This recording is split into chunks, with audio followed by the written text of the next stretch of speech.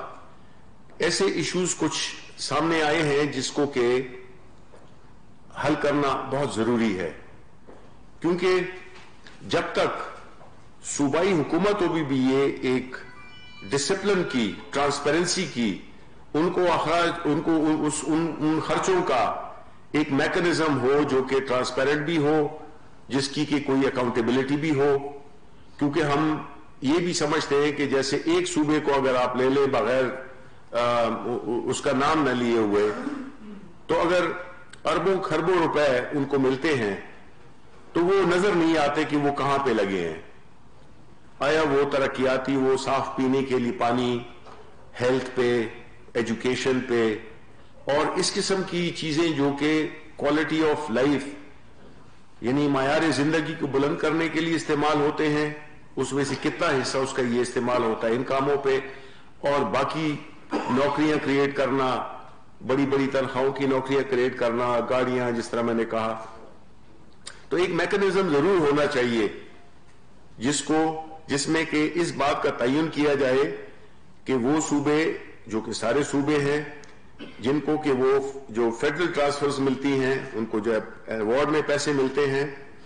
اس کا جو خرچہ ہے وہ کہاں پہ ہوا ہے. یہ ایک بہت اہم چیز ہے، اس لیے کہ جب خاص طور پہ ہمارے ریسورسز اتنے کم ہوں اور پھر وہ اگر صوبائی حکومتیں ذمہ دار ہیں اس کی، تو پھر ان کو بھی جواب دہ ہونا چاہیے کہ وہ کن کن مدوں میں یہ پیسے خرچ کیے ہیں. یہ بھی نہیں ہو کہ اگر جس طرح شہباز شریف سارے پیسے لاہور میں لگا دیتے تھے، یہ ڈسپلن بھی ہونا چاہیے کہ یہ اس طرح نہیں ہو سکتا. بلاک فنڈز، یہ چیزیں، اس کا تعین ہونا چاہیے، ان کی جو صوبائی بجٹس ہیں اس میں تعین ہونا چاہیے کہ وہ کس طرح سے اور کس مد میں اور کس جگہ پہ یہ پیسے لگائیں گے. کیونکہ اس سے ایک تو یہ ہے کہ جو وہاں کا جو چیف ایگزیکٹو ہوتا ہے، زیادہ چیزیں اس کی منشا کے مطابق ہوتی ہیں. تو اس پہ بات ہوئی کہ اس میکنزم کو ہمیں امپروو کرنا ہوگا اگر ہم چاہتے ہیں کہ جو پیسے ملیں وہ صحیح جگہ پہ، صحیح لوگوں پہ خرچ ہوں. تو اس کے لیے ایک میکنزم ڈیولپ کرنا ہوگا، کیونکہ اس کے بغیر یہ نہیں ہو سکتا. اور اس میں یہ بھی سجیشن آئی کہ صوبوں کے جس طرح یہ فارمولا آپ کو میں نے بتایا کہ آپ کو پتا ہے کہ یہ پاپولیشن بیسڈ ہوتا ہے، غربت کے، اور اس کے 3-4 پیرامیٹرز ہیں جن کی بنیاد پہ وہ تعین کیا گیا ہے کہ کس صوبے کو کتنا پیسہ ملنا ہے. تو اس میں یہ بھی طے کیا جائے کہ کیا وہ میکنزم ہے جس میں کہ صوبوں کو اپنا بھی اس سے ایک تعلق جوڑا جائے کہ انہوں نے اپنے تئیں کتنے پیسے ریز کیے ہیں. ظاہر ہے کچھ صوبوں کو ایڈوانٹیج ہوگی، کئیوں کو ڈس ایڈوانٹیج ہوگی، جیسے خیبر پختونخوا ہے، بلوچستان ہے، وہاں پہ نہ انڈسٹری ہے، غربت ہے. لیکن پھر بھی اب اس طرح کراچی ہے، وہاں پہ آپ کو پتا ہے وہ ایک پورٹ سٹی ہے، سارے ہیڈ آفیسز وہاں پہ ہیں، ان کا ریونیو زیادہ ہوگا بنسبت کے پی کے یا بلوچستان کے. تو یہ موٹی موٹی چیزیں ہیں جس کو کہ ہم نے دیکھنا ہے، جس میں کہ حکومت ماضی میں اس پہ ان چیزوں پہ بحث نہیں ہوتی تھی، نہ ان چیزوں پہ سوچا جاتا تھا. بیکاز دیکھیں جب پالیسی آتی ہے تو اس کا پھر امپیکٹ بھی دیکھنا چاہیے کہ آیا یہ جو 18ویں ترمیم ہوئی ہے اس میں کیا کیا سکم رہ گئے ہیں. میں یہ بات نہیں کر رہا کہ 18ویں ترمیم کو ختم کریں، صوبائی خود مختاری اور جو بھی چیزیں انشرائنڈ ہیں 18ویں ترمیم میں، اس میں یہ دیکھنا چاہیے کہ کن کن چیزوں میں 10 سال سے زیادہ ہو گئے ہیں، ہمیں دیکھنا چاہیے کہ کن کن چیزوں پہ ہمیں کام کرنا ہے اور کن چیزوں کو ہم نے امپروو کرنا ہے. کیونکہ جو فیڈرل حکومت ہے، جب اس کے بعد جب کوئی زلزلہ آتا ہے یا کوئی ایسی پینڈیمک آتی ہے جس طرح کی ابھی آئی ہے، وہ بھی وفاق کو دینا ہوتا ہے. کوئی اگر قرضوں کی وہ ہے وہ بھی ہم نے وفاق نے دینا ہوتا ہے، قرضوں کی قسطیں، قرضوں کی انٹرسٹ. تو جو وفاق کے پاس جو اوور اینڈ ابو کے جو ان کی اپنی اخراجات ہیں، ان کو گائے بگائے مختلف سچویشن میں پیسے بھی اب بلوچستان کا جو پروجیکٹ ساؤتھ بلوچستان کے جو ہم نے ابھی پیکج دیا تھا تو اس قسم کے کراچی کے لیے دیا، تو یہ اوور اینڈ ابو جو ان کو شیئر ملتا ہے اس کے اوپر اس کے علاوہ ہے، تو نتیجتاً فیڈرل حکومت کے پاس کچھ زیادہ بچتا نہیں ہے، اور جو بھی تنخواہیں ہیں جو بھی اخراجات ہیں اس کے لیے پھر سمجھے ہمیں قرضہ لینا پڑتا ہے۔ اس کے بعد پرائم منسٹر ریلیف فنڈ پہ بات ہوئی۔ اب جو پرائم منسٹر ریلیف فنڈ ہے اس کی جو احساس پروگرام کے مختلف پروگرامز ہیں، جس میں سے کہ ایک پرائم منسٹر کووڈ فنڈ بھی تھا جو کہ اپریل 2020 میں ہوا تھا قائم، جس میں کہ 4.8 ارب ڈونیٹ کیے گئے تھے، 3.8 ارب جو لوکلی ریز کیے گئے ڈومیسٹک سورسز سے، اور 1 ارب کے قریب انٹرنیشنل ڈونرز نے دیے، اور یہ فنڈ جو ہیں تو احساس ایمرجنسی کیش کے لیے استعمال ہو رہے ہیں۔ اور یہ پہلی دفعہ ہے کہ ایک پرائم منسٹر نے ایک سسٹم پرووائڈ کیا ہے جس میں کہ ایک ٹرانسپیرنٹ اور کریڈیبل قسم کا تقسیم ہو، اور ساتھ میں ان ڈیٹا بیس کو بھی بہتر کرنے کی کوشش کی گئی ہے، جس سے کہ یہ طے ہو سکے کہ جب ہم سبسڈیز دیتے ہیں، بہت بڑی تعداد میں ہم سبسڈیز دیتے ہیں، لیکن اگین جس طرح میں نے پہلے بھی کہا تھا کہ وہ سبسڈیز ہر ایک کے لیے ہیں، امیر غریب سب، امیر کو بھی وہی ملتی ہے جو کہ غریب کو ملتی ہے۔ تو پرائم منسٹر کا یہ خیال ہے کہ سبسڈیز ٹارگیٹڈ ہونی چاہیے، تو جب ٹارگیٹ ہوں گی تو اس کے لیے احساس پروگرام والے جنہوں نے جس طرح سے انہوں نے جو ڈیٹا اکٹھا کیا ہے اور وہ ان غلط لوگوں کو اس میں سے نکالا ہے جو کہ اس کے مستحق نہیں تھے لیکن ان کے نام تھے، تو ہم ایک ڈیٹا ڈیولپ کر رہے ہیں جو کہ کام آئے گا مختلف گورنمنٹ کے انیشیٹوز کے لیے، جس میں کہ جب ہم بات کرتے ہیں ٹارگیٹڈ سبسڈی کی، تو وہ پھر ہمارے لیے ایک بڑا مؤثر ڈیٹا بیس ہوگا جس کے ذریعے انہی لوگوں کو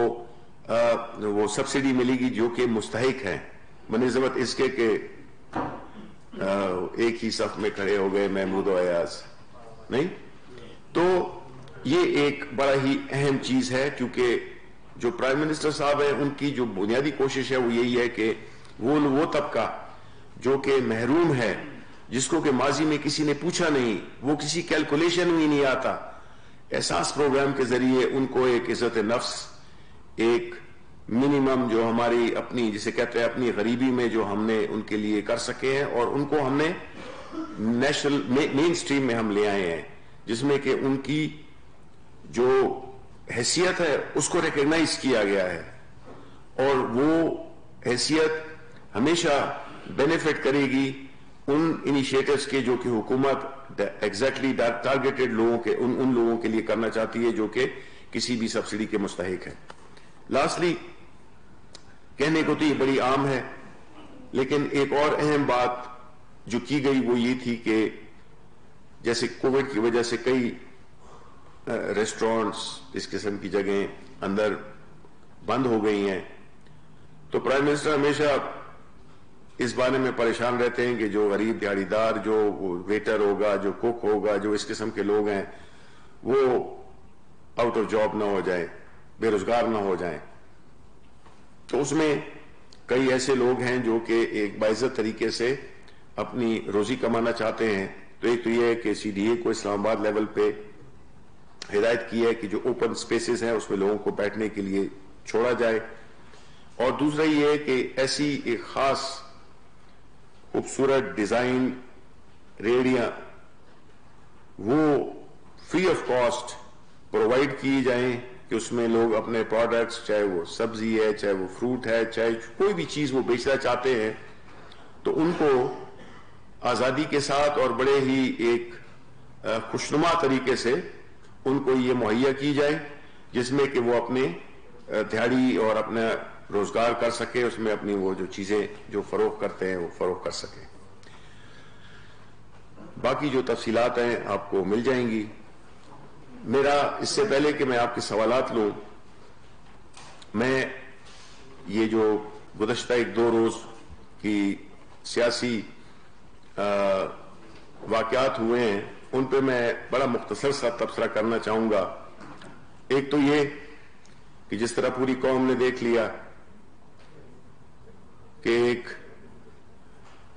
بہت ہی جس کی کہ